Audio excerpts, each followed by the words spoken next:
everybody, and welcome to another hair-raising, fun-filled, expeditious episode of Radiorama, where, as the name implies, I show you how to work on radios. In this case, a stereo, uh, TVs, record players, the whole gamut of vintage electronics from the 30s through about the 60s. And today we have I need to find the model. It's not printed anywhere. We think, just by this piece of paper that we found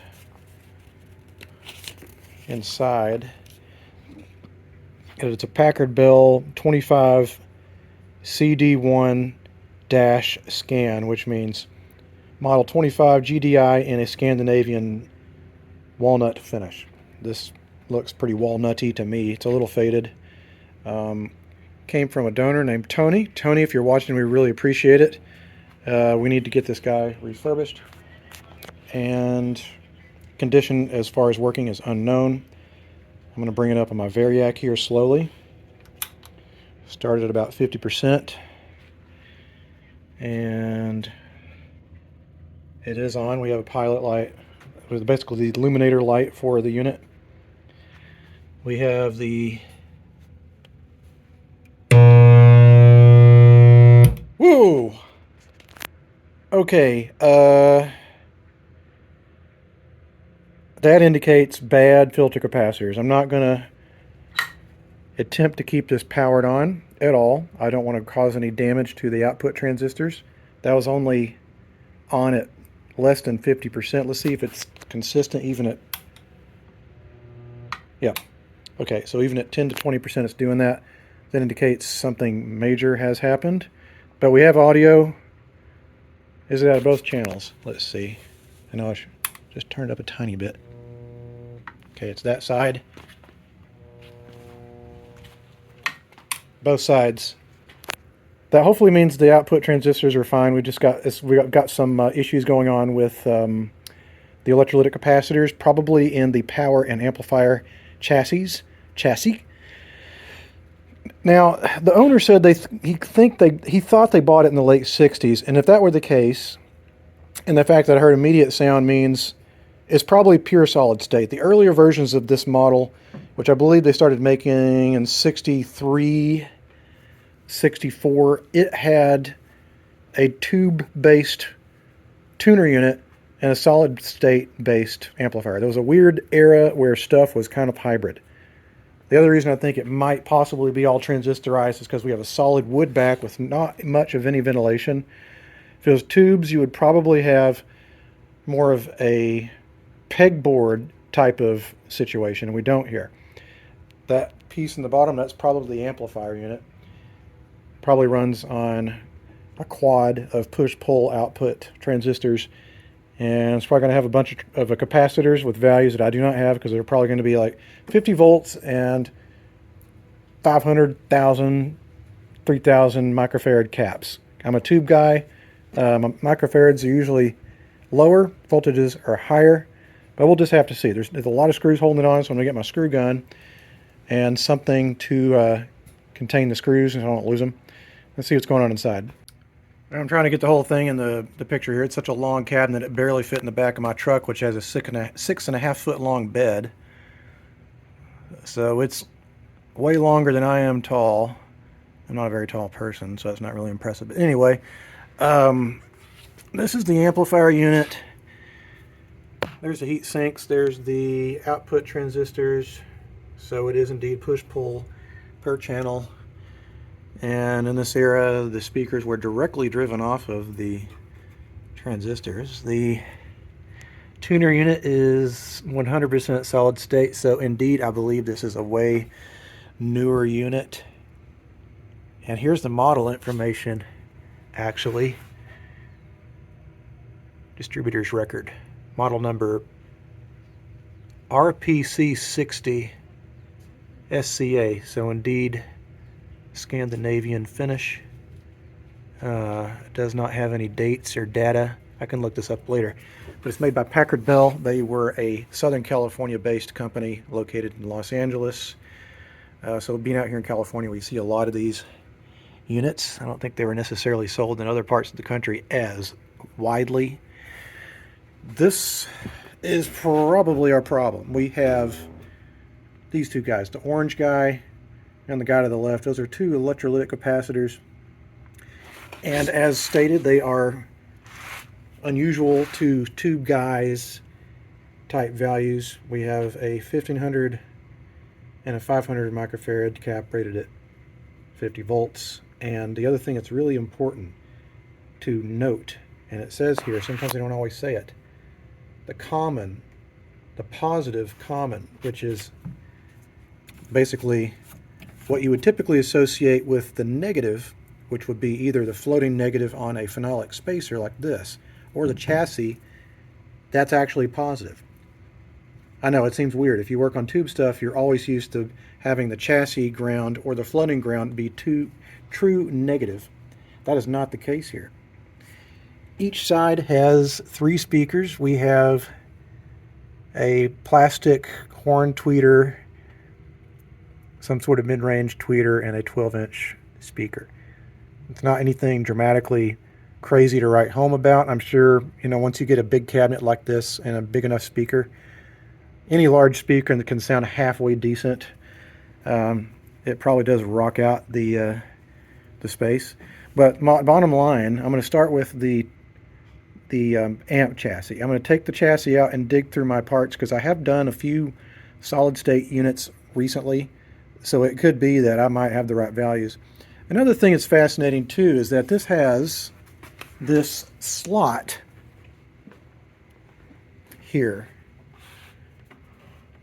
and the only thing I can figure is that might have been a feature for a tape player, maybe.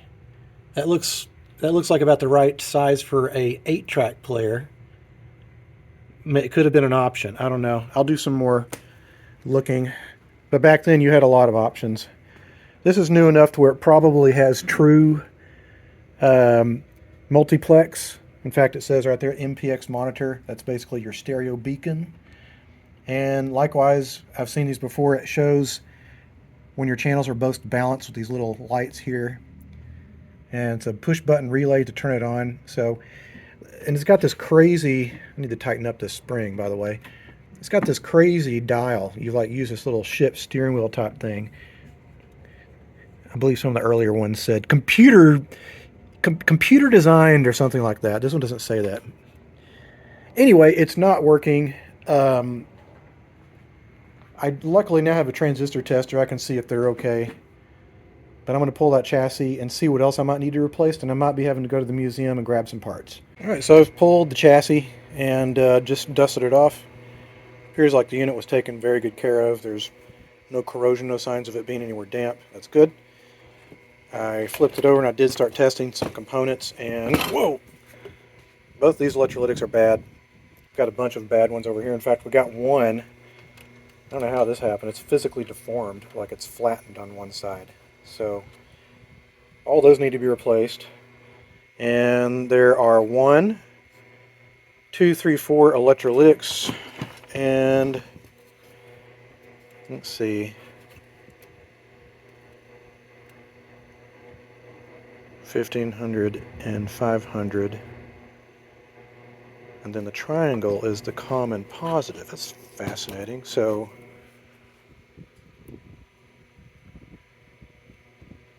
it's real strange. Actually, it's not so strange. If you look here, this is going to chassis ground. So that's our common positive. And again, the negatives are going to be, the positives are going to be, no. Let's try this again. The negatives are going to be here. I know that doesn't make any sense. If you're a tube person, you're like, what the hell? Now, it does look like, I noticed there was a repair tag on the back of this. I was trying to figure out what was repaired in here, and we can see we have what appears to be probably the factory original resistor going to one of the output transistors. And we have a mismatched one that says Milwaukee, and whoever the repairman was did a nice job. It's kind of, most of the time when a repairman would come in, they would hack things to death. We have some more. I want to take that back. Actually, you know what? This could have been what was replaced. So you've got a transistor here, the transistor there. And the original appears to have, it's tucked away in this little sleeve here, and this one is not. So we could have had a failure here as well as there, so two components replaced there. Here is our rectifier bridge. We have 4 diodes. That looks good.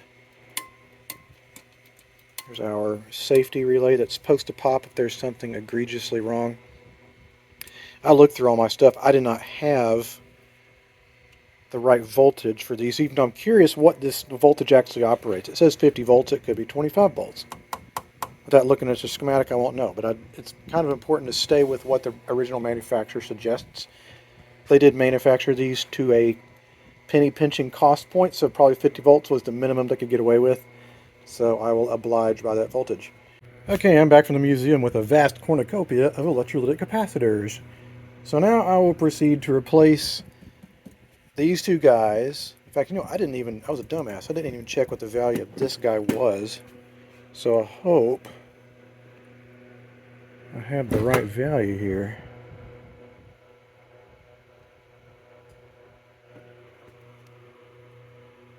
I can't see what it says.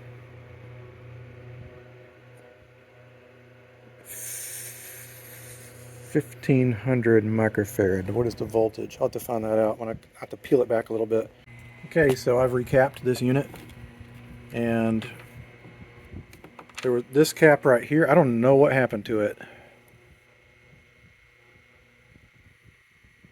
It seriously looks squished, and it was, looks like it was in the preamp / output stage, because you've got basically obviously duplicates of the right and left channel. Maybe I'm wrong here. I think that's actually, it's not the output stage, it's the input stage. We've got input here, preamp for the right and left channels, and then output, which then goes to speaker output. Now, whether or not this fixed it, I don't know, but the fact that we had crunchy looking electrolytics is definitely not a good thing. So let's take it over and bring it up again on the Variac. Let's see if we have any life or change in performance. Okay, let's try this again. Now again, we're going to know if it's going to be a failure if I just turn up the juice just a little bit. Well, that's not good.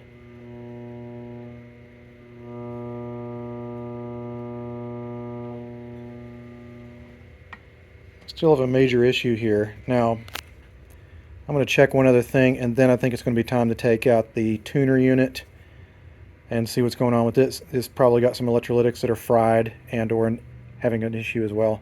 I've worked on this model before, and the first time I worked on it, I could not figure out how in the hell you're supposed to get the chassis out, because there's no way of releasing it from underneath. And here's how you do it. Pull the tuning knob off, and then this little nameplate, which is made out of metal, just pulls out, and here's your screws. 2 screws, and then you got to pull all the knobs.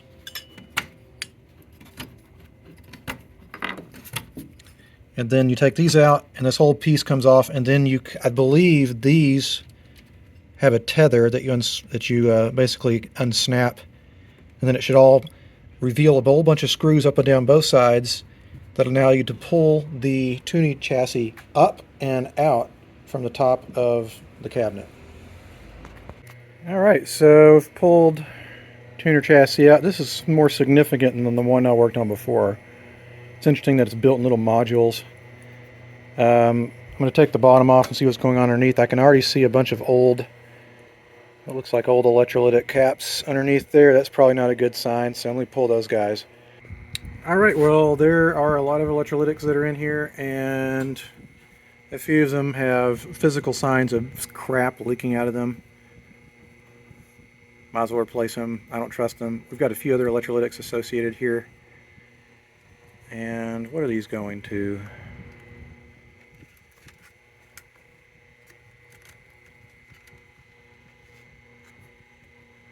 Without the schematic, I'm not quite sure what they do, but all I know is that these are probably trashed. Nashville Electronics. That's interesting. I'll save a few of these. These are my home state. So technically they should be superior, but I guess they're not working here. Okay, so I replaced all those electrolytics.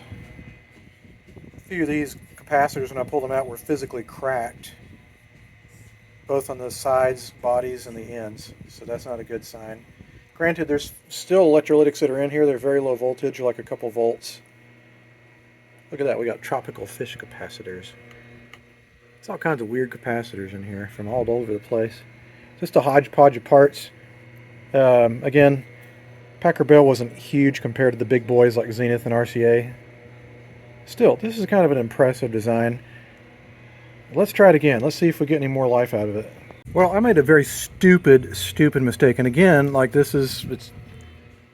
have no one myself to blame. Again, I'm a tube guy. I'm used to everything being chassis ground. I put this cap in backwards. So let me switch it around. Let's see if that changes things. Okay, well, I have a stupid confession to make. The connection here between these two. Well, apparently my phone decided to overheat. Anyway, kind of a dumb confession to make. What I was doing, I was talking with one of my friends. We hooked up my scope here. And so with it all evened out, what I was wanting to see if there was something happening with fucking up the power coming in. So here I have my Variac, and what I'm looking for when I power this up is what kind of quality if that line starts to degrade and I start getting a lot of ripple, that means that there's something polluting the incoming power. So you can see it starts to move down.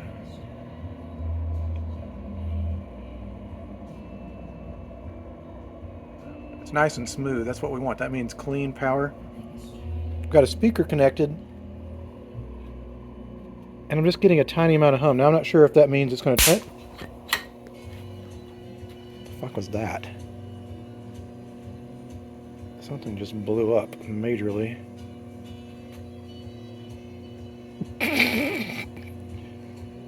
Was that electrolytic? That's no good.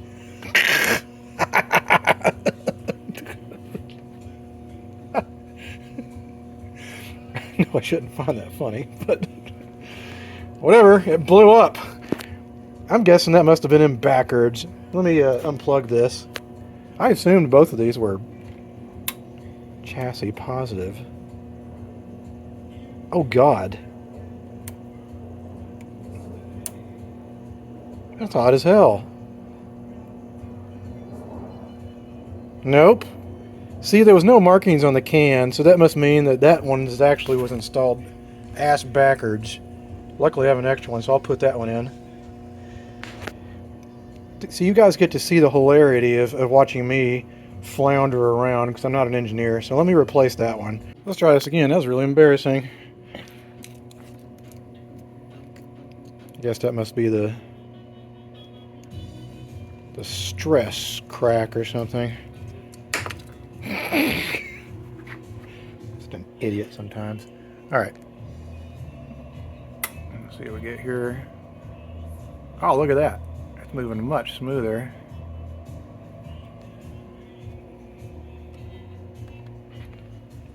No hum on the speaker whatsoever. Now I'm nervous. I can just see something else blowing up. Let's see. Now it's cold. Alright, I'm going to take this over to the chassis in the cabinet and see what we get. Alright, bad news. It still ain't working. Time to go back to the drawing board. Again, just bring it up a little bit. No bueno. That makes me think that something is definitely in the front of the power chassis. Take a look at those diodes. Those little top hat diodes are notoriously unreliable. So I need to get off my ass and test those and make sure they're okay. Okay, so I replaced all the diodes. I had two that were bad, and I wanted to see if maybe it was the amp. And I think the problem is not in the amp. The amp seems to work okay. Rob, I've got my phone running through it right now directly with the amp itself plugged into my Variac. and an audio source running through. I've got it way turned down. Let me turn the volume up, then you can see. All right, it's working really well now. I'm not sure it was, I guess it was the diodes. Got a little bit of scratchiness going on in the volume pot. Clean that up.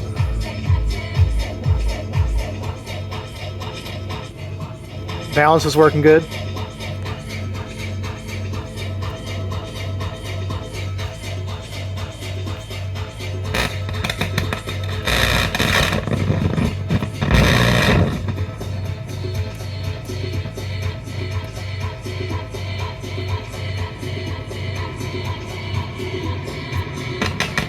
That could just be grounding it out, I don't know.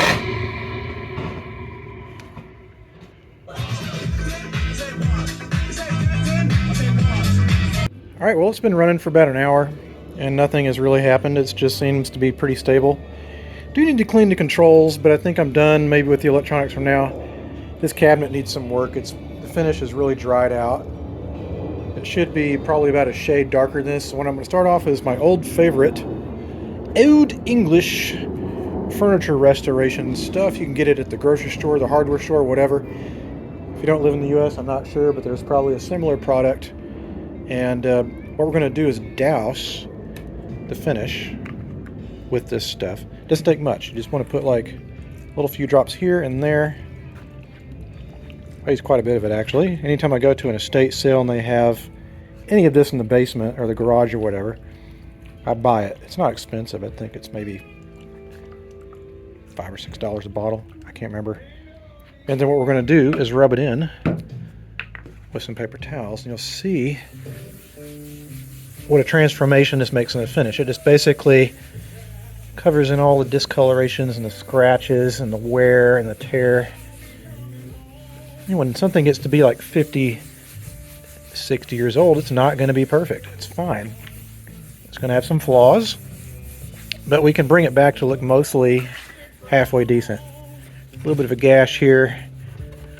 Not too concerned about that. I'll just fill it in with a little bit of this Old English. Let's go over the whole thing with it, and it'll probably make a big improvement in the way it appears. Alright, so now I've had it running for a while, and it seems to be running reliably. I still need to do a little work on the chassis. The controls are all gummy and sticky. They need to be cleaned. Even though it doesn't need to be done, I'm going to clean out the cabinet with all the dust bunnies. I'm going to probably clean the glass and the knobs for the front. I want to make sure all the pilot lamps are lit. I think they actually are. And then we need to deal with the record player. We also need to deal with the adjustment on the door hinge. It's lost some of its torque. I'd rather it be a little bit higher so that it doesn't obscure the controls so much. This is a Gerard 3000 series. Seems like the platter bearing is in pretty good shape. I remember it did turn. I haven't looked at the stylus. Looks like it's in really good shape. Look is the operative word. Whether or not it actually plays, I don't know. Again, I think just from what I see, it was really well taken care of. Everything seems to be working as it should. The only problem we had, again, with the chassis was that the diodes, two of the diodes in the rectifier were bad. And so we're firing on all cylinders now, but we've still got a ways to go. We want to make this as perfect and highly functioning as possible. This has a tape player input. Now I'll do one of two things. Either I'll include a device like this, which is 2 RCAs down to a 3.5 mini, or I'll hardwire a 3.5 mini plug into it. I've got some heavier duty plugs. I might just do that, and I'll leave this open in case someone indeed wants to add additional auxiliary inputs. But I'm going to disconnect the tuner chassis, bring it over to the bench, and do some cleaning and some little touching up. Alright, it's time to clean all the volume pots and controls. And you can see here There's a wiper that moves in and out. We need to make sure and clean all those surfaces, so I've got my deoxit fader lube. Just want to douse that control and work it back and forth. Don't worry about getting out on the electronics. Won't do one thing to those. These are going to be a little more difficult because the wipers are facing the other way. So I'll have to try to get it in.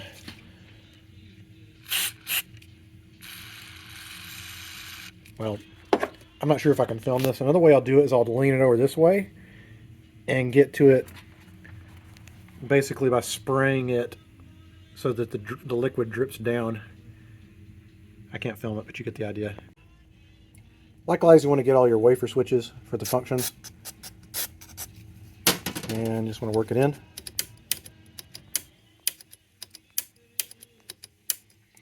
Seems like that's pretty good. We probably have some other controls. Yes, we do. We have these switches. And where are they located? Well, they're under this cover here.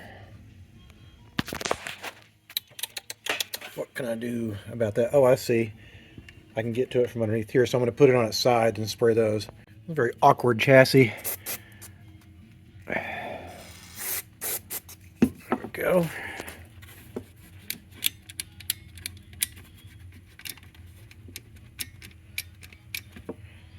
Now, the last thing we're going to do is oil the tuning condenser assembly. Now I'm going to use this product called Zoom Spout Oil, and we'll get it in the front and the middle and the back. And then also touch up all your little pulleys. The idea here is that you want to get everything moving as nice and easily, as smoothly as possible. Now, there's a bank of lights here, and the lights indicate different functions, like tape player, phono, AM, FM, and they show up in this area here. Very clever. Tested them earlier and they all work just fine, so that's good. I have not tested, I didn't see this guy light up right here. This is the radio signal bulb. Well, I'll have to pull it out and test it. I want to make sure it's good. I want to make sure all the pilot lights are good before I reassemble it. Okay, well, I cleaned all of the front panel and the glass, and here is what I think is kind of cool. So most of the time that I get something that is from this era, they had just figured out how to paint and chrome plate plastic. It's a great way to make believe that you are using much more expensive, heavier materials. This is supposed to emulate metal, and when it works, it kind of works. Like the user would think, well, this looks like metal, has that metallic appearance. But as soon as it starts wearing off, especially around the knobs or some of these raised areas or around the switches, then like basically the whole like appearance of disbelief evaporates, and everyone can just tell that's just painted plastic, because you can see the white plastic wearing through. Well, not in this one. It is actually in very good shape. So I think when it is finally assembled, it's going to look pretty good. I'll probably also go ahead and clean the knobs. I think the knobs are probably similarly in good shape. They're just a little dirty. You got to choose how gentle or rough you need to treat the knobs when it comes to cleaners. I'm wary about the metallic covered or metallic plated knobs. If you put this in caustic cleaners, sometimes it'll take the plating off. So I'm going to use some warm water and a little bit of simple green, very low concentration, swirl it around for a little bit, then probably take a brush or something and scrub the residue off and let them dry.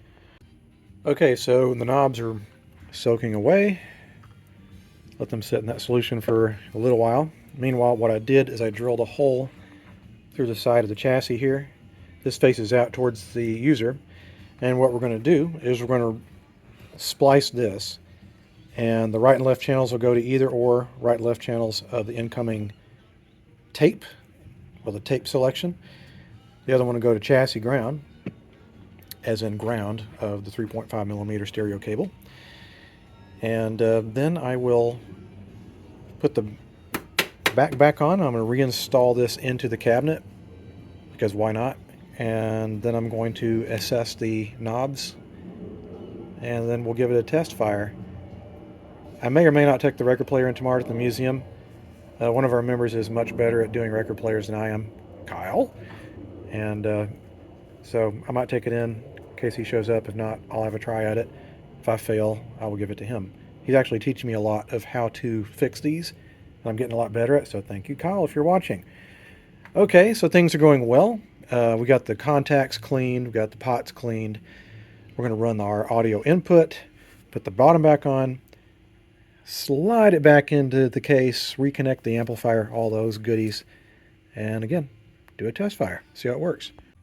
All right, so we got the right and left channels and the ground hooked up. It's nice and secure, so I'll put the bottom back on, and then we'll go over and proceed to put this back in the cabinet.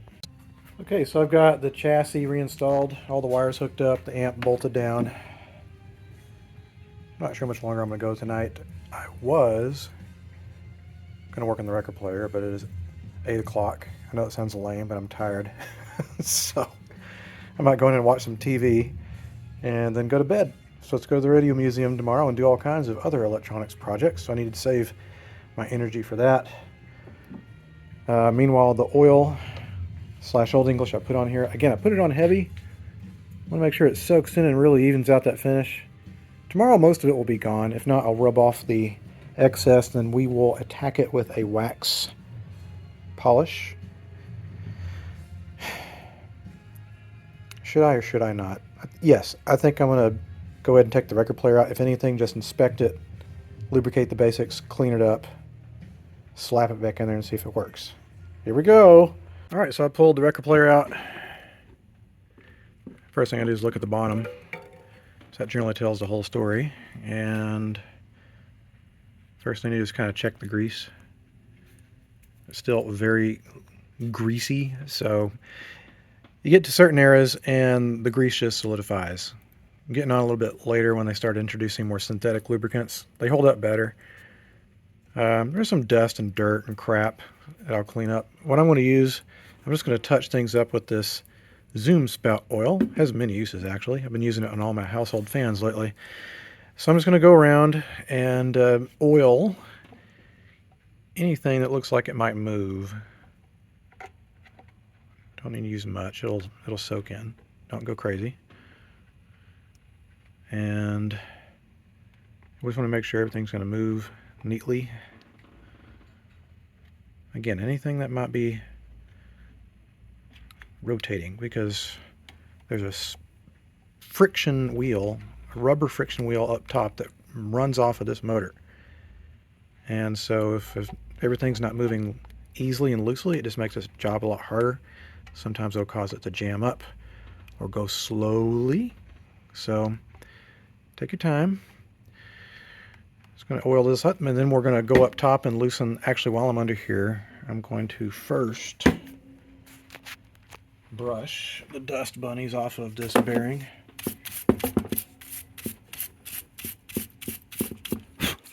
And add a little Zoom spout oil to the bottom bearing. That'll just soak in by capillary action.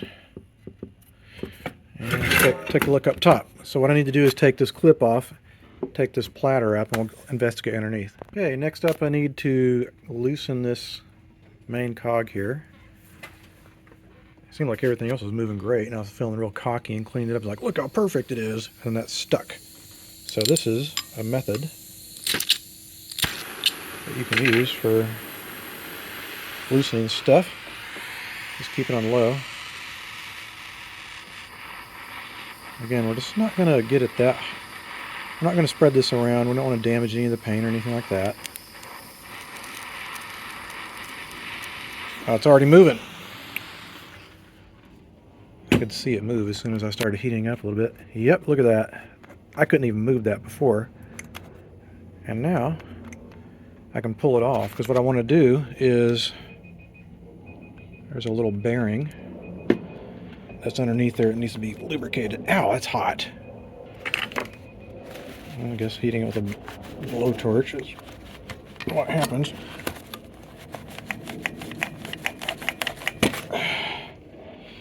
Well, obviously, I can't do this one-handed. I'm too lazy to put up my camera holder, so I'm going to get this off by brute force.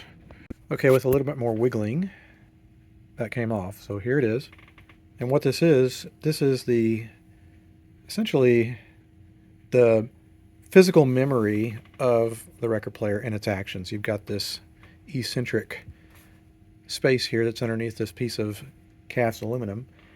And I didn't know this until recently. One of our newer members, he indicated you need to make sure that you basically pull this off and then you lubricate this little bearing here because they get seized up.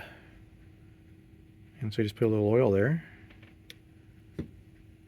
and twist it around a whole bunch, and it becomes easier and easier and easier to turn. And then we want to put a little oil in this. And a little oil here. And we're going to wetten this up a little bit. And put it... Actually, the other thing I need to do is make sure this is not moving. If that doesn't move, the record player won't work. So again, we'll need to apply some oil and make sure that moves back and forth easier, which it is. I think there's also a bearing up top, is there? Let's see.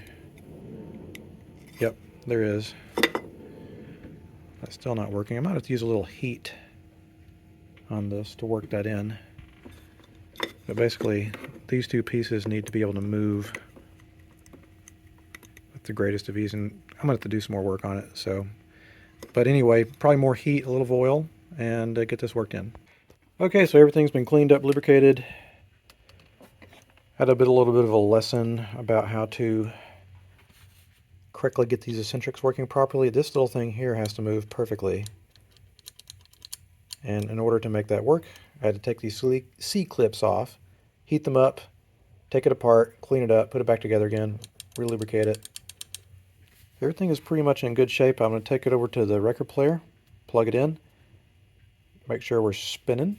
Probably going to clean up this friction wheel a little bit with some alcohol, make sure that's, maybe scuff it up with a little sandpaper, and do a test.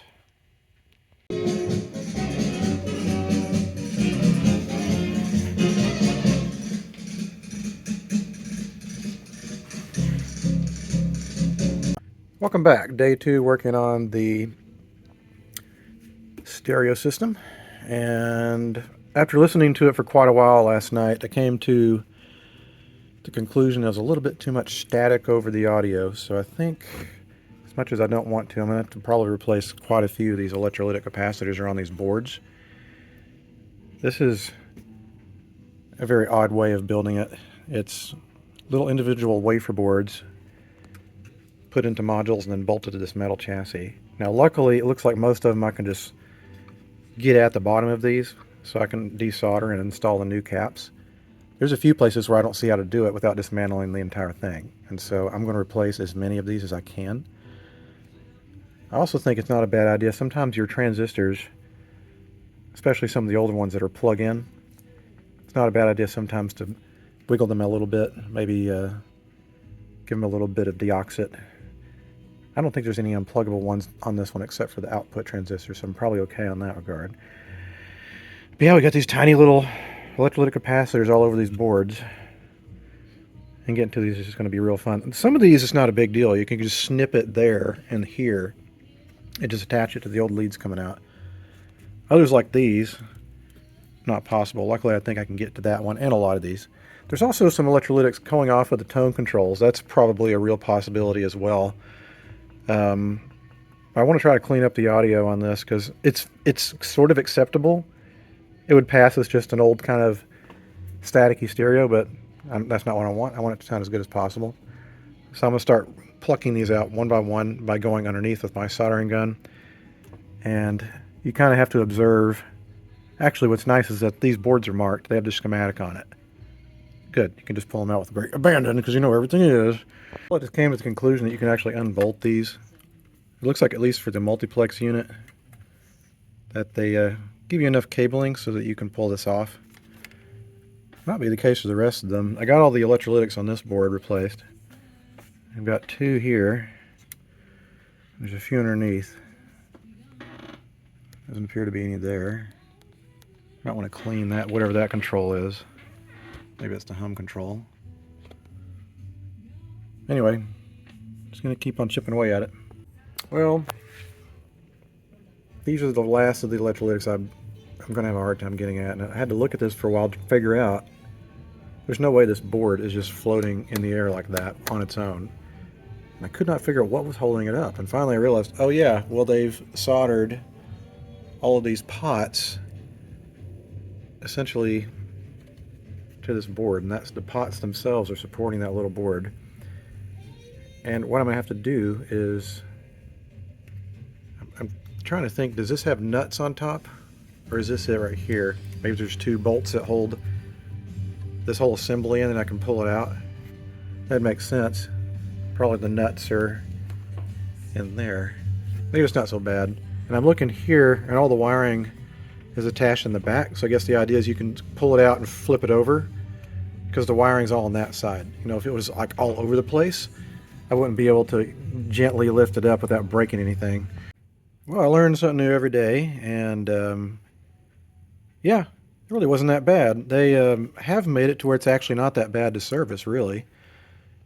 I just took a bunch of photos. Everything's really well marked, and these leads, they clip on. They're not soldered on.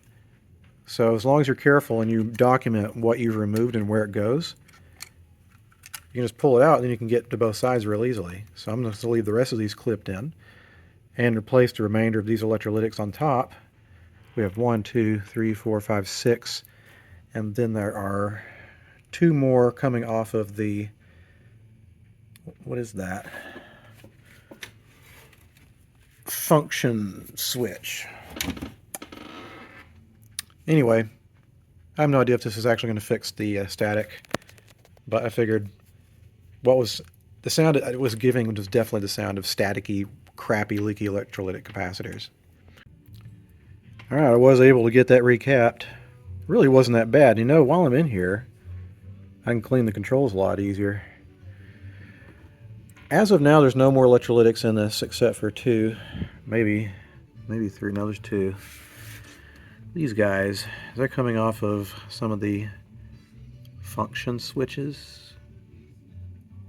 Ducati. Is that really what that is? Ducati. Or if it's a motorcycle company.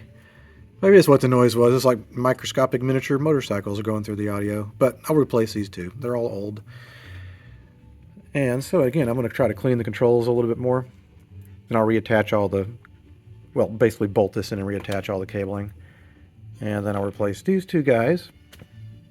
And I think it'll be time to put it back in the cabinet, give it for a spin, because at that point there'll be basically there's going to be nothing but new electrolytics in there, and the rest of these are just ceramic caps, so they're fine.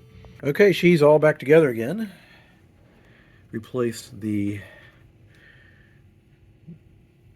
Ducati brand, that's not showing up, Ducati brand capacitors with nice shiny new ones. So guess I didn't realize what I was getting myself into. This whole thing had to be 100% recapped. So hopefully we'll see if that makes a difference in our audio. Again, it was just a little bit of a faint hiss, just enough to where I think people would say, I don't like that, when the music stopped. So hopefully this will kind of remedy that. If not, it should improve things for sure.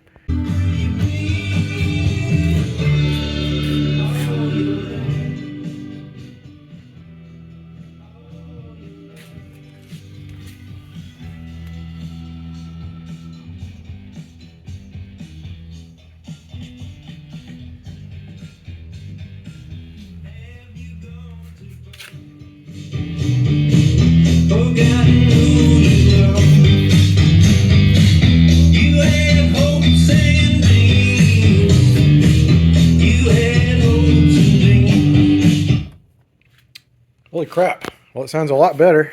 I mean, I thought it sounded pretty good last night, but it sounded even better now. There is a tiny, tiny, tiny amount of hiss. Last night it was really bad. Today, I mean, you basically have to have nothing playing at all. Like, that's barely up. So it's pretty clean audio. I think I'm happy with that. So that's it for tonight. I was maybe going to work on the record player a little bit, but starting the new job soon. I need to start going to bed early because I have to get up early. All right, that's it for the night. Okay, so now that the electronics are kind of under control, I say that, who knows. I'm looking at this. There's just a little bit of uneven splotchiness. I was going to go over this with beeswax, but I'm looking at how this has kind of filled in overnight with the Old English. It kind of has... I'm going to put another coat of that on here. I'm not in any rush to get this looking right. And, you know, it's a nice piece. I want to do it justice, so I'm going to apply more Old English and try to even out that splotchiness just a little bit more. I don't think I'm going to be able to get it perfect, and most people understand it's a 50-year-old piece of furniture, so it's bound to look a little old. All right, well, I got the record player back in, and I got a problem.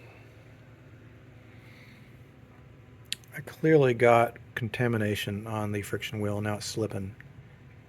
So now I need to take it off again and attempt my best to degrease it, all the surfaces, put it back in again. Okay, I have to admit I really struggled with that record player. I had to really clean that idler wheel with some carb cleaner. That seems to have restored its operability. So the record player is now spinning.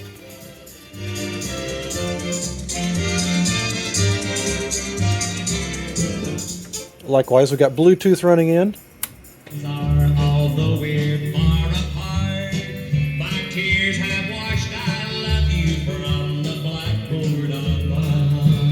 And we got radio.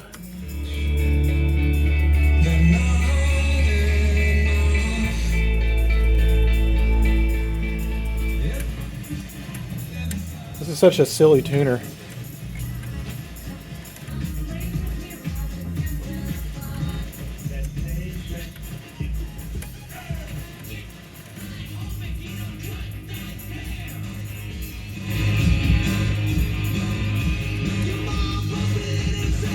And don't expect anyone to just offer you it. Anyway, I'm going to let it spin here for a little while, make sure everything is good and broken in. Burnt in is not a very good term to use, but you get what I mean. Has to be reliable, because whoever gets this in the future, who knows, might be using it for another 50 years. And the components I've put in there, the new electrolytics, should be good for decades. In fact, the new electrolytics they make today are even better than the ones they made back when this was made. So anyway, I had a lot of fun working on this. I have a fondness for gigantic oversized stereo consoles. The one in my house is even bigger. So I think I might work a little bit more in the cabinet, but I wanted to wrap this episode up because I start my new job tomorrow and I want to get this done early so I can just kind of relax and mentally prepare. And also I wanted to maybe get this posted sometime tonight. We will see. Tony, if you're watching, we really appreciate it. Our museum, we thank you from the bottom of our heart. And we will definitely find probably a loving home for this guy. All right, everybody. Thanks so much for watching. Until the next time a radio or some other electronic device comes across my workbench. See you guys next time. Adios.